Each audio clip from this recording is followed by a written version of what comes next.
Hi hello എല്ലാവർക്കും നമ്മുടെ പുതിയൊരു വീഡിയോയിലേക്ക് സ്വാഗതം. ഇന്നത്തെ നമ്മുടെ വീഡിയോ ഒരു മാമ്പഴ പുളിശ്ശേരി ഉണ്ടാക്കുന്ന വീഡിയോ ആണ്. നല്ല നാടൻ മാങ്ങ വെച്ചിട്ടാണ് ഞാൻ മാമ്പഴ പുളിശ്ശേരി ഉണ്ടാക്കുന്നത്. ഈ മാങ്ങക്ക് നല്ല മധുരമാണ്, നല്ല ടേസ്റ്റുമാണ്. അതുകൊണ്ട് തന്നെ മാമ്പഴ പുളിശ്ശേരി നല്ല ടേസ്റ്റ് ഉണ്ടായിരുന്നു. അപ്പോൾ നമുക്ക് വീഡിയോയിലേക്ക് പോകുന്നതിന് മുന്നേ നിങ്ങൾ എൻ്റെ ചാനൽ ആദ്യമായിട്ടാണ് കാണുന്നതെങ്കിൽ പ്ലീസ് ഒന്ന് സബ്സ്ക്രൈബ് ചെയ്ത് ഒന്ന് സപ്പോർട്ട് ചെയ്യണേ. മാമ്പഴ പുളിശ്ശേരി ഉണ്ടാക്കാൻ വേണ്ടി ഞാൻ 4 നാടൻ മാങ്ങയാണ് എടുത്തിട്ടുള്ളത്. ഇനി ഇതിൻ്റെ തൊലിയൊന്ന് നമുക്ക് കൈ കൊണ്ടൊന്ന് ചീന്തി മാറ്റണം. കത്തി കൊണ്ട് ചെത്തി കൊടുക്കരുത്, അപ്പം നമുക്കിത് ശരിയായി കിട്ടില്ല. ഇതുപോലെ ഒന്ന് തൊലി ചീന്തി എടുത്താൽ മതി. ഇങ്ങനെ തൊലിയെല്ലാം കളഞ്ഞെടുത്തതിന് ശേഷം നമുക്കിതൊരു ഫ്രൈ പാനിലേക്ക് ഇട്ട് കൊടുക്കാം. എല്ലാ മാങ്ങയുടെയും തൊലി കളഞ്ഞ് ഞാനിവിടെ എടുത്തിട്ടുണ്ട്. മുഴുവൻ തൊലിയും ചീന്തി മാറ്റണം. തൊലി കളഞ്ഞതിന് ശേഷം നമുക്ക് ഈ ഫ്രൈ പാനിലിട്ട് ഇതിലേക്ക് ബാക്കിയുള്ള ചേരുവകളൊക്കെ ചേർത്ത് കൊടുക്കാം. ഞങ്ങളിവിടെ 3 പേരുള്ളൂ, അതിനനുസരിച്ചാണ് ഞാൻ ഉണ്ടാക്കുന്നത്. ഇനി ഇതിലേക്ക് 2 പച്ചമുളകൊന്ന് നെടുകെ കീറിയിട്ട് ഇട്ട് കൊടുക്കുന്നുണ്ട്. ഇനി ഇതിലേക്ക് ആവശ്യത്തിനുള്ള ഉപ്പിട്ട് കൊടുക്കാം. ഞാനിവിടെ 1 ടേബിൾ സ്പൂണ് കല്ലുപ്പാണ് ഇട്ട് കൊടുത്തിട്ടുള്ളത്. ഇതിലേക്ക് കുറച്ച് കറിവേപ്പില ഇട്ട് കൊടുക്കുന്നുണ്ട്. 2 തണ്ടാണ് ഇട്ട് കൊടുത്തിട്ടുള്ളത്. ഇനി നമുക്കിതിലേക്ക് 1/2 ടീസ്പൂണ് മഞ്ഞൾപ്പൊടി ഇട്ട് കൊടുക്കുന്നുണ്ട്. ഇനി ഇതിലേക്ക് വേവാൻ ആവശ്യത്തിനുള്ള 1 ഗ്ലാസ് വെള്ളമാണ് ഞാൻ ഒഴിച്ചു കൊടുത്തിട്ടുള്ളത്. ആദ്യം 1/2 ഗ്ലാസ് ഒഴിച്ചു, ഇനി 1/2 ഗ്ലാസും കൂടിയും ഒഴിച്ചു കൊടുക്കുന്നുണ്ട്.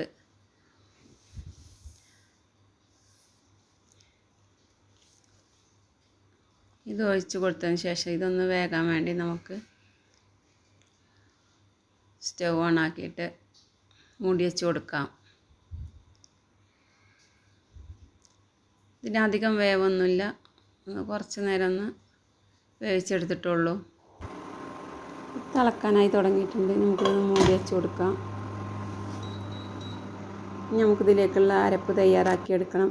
അതിനു വേണ്ടി ഞാനിവിടെ 3/4 കപ്പ് തേങ്ങ ചിരകി എടുത്തിട്ടുണ്ട്. ഇതിലേക്ക് 1/4 ടീസ്പൂൺ മഞ്ഞൾപ്പൊടി, 2 വെളുത്തുള്ളി, 3 ചെറിയ ഉള്ളി ഇട്ട് കൊടുത്തിട്ടുണ്ട്. ഇതിലേക്ക് ഞാൻ 1/4 ടീസ്പൂൺ ചെറിയ ജീരകമാണ് ഇട്ട് കൊടുത്തിട്ടുള്ളത്. നമുക്കിത് അരച്ചെടുക്കാൻ ആവശ്യത്തിനുള്ള വെള്ളം ഒഴിച്ച് കൊടുത്തിട്ട് ഒന്ന് അരച്ചെടുക്കാം. അരച്ചെടുത്തിട്ടുള്ള തേങ്ങ നമ്മൾക്കിവിടെ മാറ്റി വെക്കാം. നമ്മളുടെ മാങ്ങ ഇവിടെ വേവായിട്ടുണ്ടോ നോക്കാം.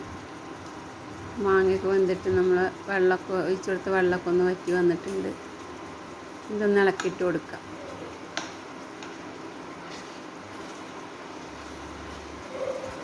ഇളക്കിയിട്ട് കൊടുത്തതിന് ശേഷം നമുക്കൊന്നുകൂടി മൂടി വെച്ച് കൊടുക്കാം.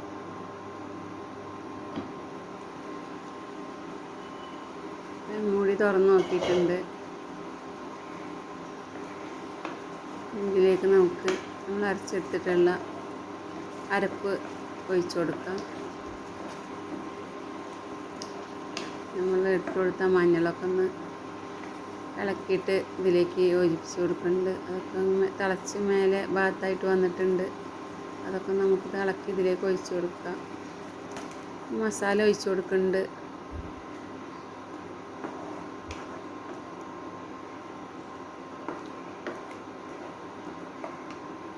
നല്ല പോലെ തന്നെ ഒന്ന് ഇളക്കി കൊടുക്കാം.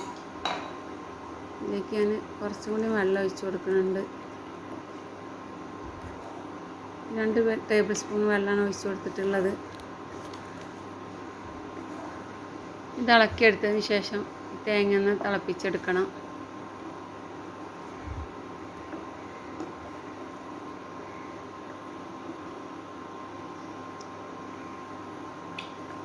ഉപ്പൊക്കെ പാകം നോക്കി, ഉപ്പൊക്കെ പാകമാണ്. ഞാൻ പിന്നീട് ഉപ്പൊന്നും ഇട്ട് കൊടുത്തിട്ടില്ല. ഇളക്കിയെടുത്തതിന് ശേഷം സ്റ്റൗ ഓഫാക്കാം. മാമ്പഴപ്പുളിശ്ശേരി ഇവിടെ സ്റ്റൗ ഒക്കെ ഓഫാക്കി ഒന്ന് ചൂടൊക്കെ ഒന്ന് പോയിട്ടുണ്ട്. ഇനി ഇതിലേക്ക് തൈരാണ്, കട്ടയൊന്നുമില്ലാതെ ഞാനൊന്ന് മിക്സിയിൽ അടിച്ചെടുത്തതാണ്. ഇതിലേക്ക് ഒഴിച്ചു കൊടുക്കുക. ഞാൻ 1/2 കപ്പ് തൈരാണ് ചേർത്ത് കൊടുത്തിട്ടുള്ളത്. ഇത് അധികം പുളിയില്ലാത്തൊരു തൈരാണ്, അപ്പോൾ നമ്മൾ പുളിക്കനുസരിച്ചൊക്കെ ഒന്ന് ചേർത്ത് കൊടുക്കുക.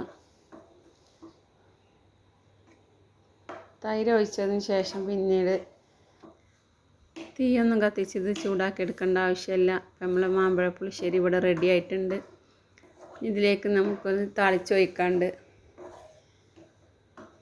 തൈരും തേങ്ങയൊക്കെ നന്നായി ഒന്ന് ഇളക്കി യോജിപ്പിച്ചെടുക്കുകയാണ്.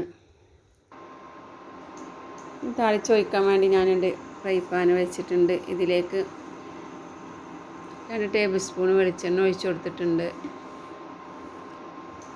എണ്ണ ഒന്ന് ചൂടായി വന്നപ്പോൾ ഇതിലേക്ക് ഞാൻ 1/2 ടേബിൾ സ്പൂൺ കടുക് ഇട്ട് കൊടുക്കുന്നുണ്ട്. എണ്ണ ചൂടായതിന് ശേഷം വേണം ഇട്ട് കൊടുക്കാൻ. ഈ കടുകൊന്ന് പൊട്ടി വരട്ടെ. കടുക് പൊട്ടിയപ്പോഴേക്കും ഞാൻ അതിലേക്ക് 2 വറ്റൽമുളകൊന്ന് പൊട്ടിച്ചിട്ട് കൊടുക്കുന്നുണ്ട്. വറ്റൽമുളകൊന്ന് മൂത്ത് വന്ന് ഇതിലേക്ക് ഞാൻ 2 തണ്ട് കറിവേപ്പിലയാണ് ഇട്ട് കൊടുത്തിട്ടുള്ളത്. ഇനി ഇതിലേക്ക് ഞാൻ 5-6 ചെറിയ ഉള്ളി കട്ട് ചെയ്തിട്ട് കൊടുക്കുന്നുണ്ട്. നല്ലപോലെ തന്നെ ഒന്ന് മൂത്ത് വരട്ടെ. ഒരു ബ്രൗൺ കളർ ആകുന്നത് വരെ നമുക്കൊന്ന് ഇളക്കി കൊടുക്കാം.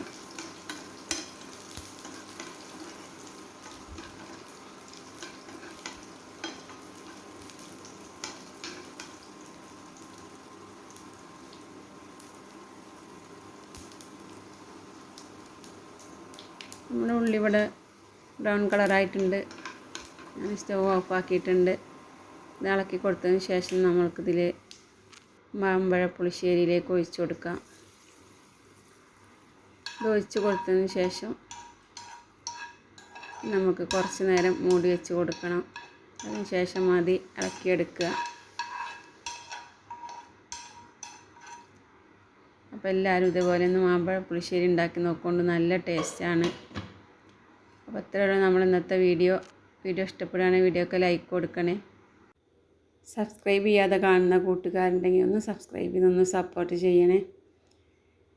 നമുക്ക് അടുത്ത നല്ലൊരു വീഡിയോ ആയിട്ട് വീണ്ടും കാണാം. അതുവരേക്കും എല്ലാവരോടും ബായ്.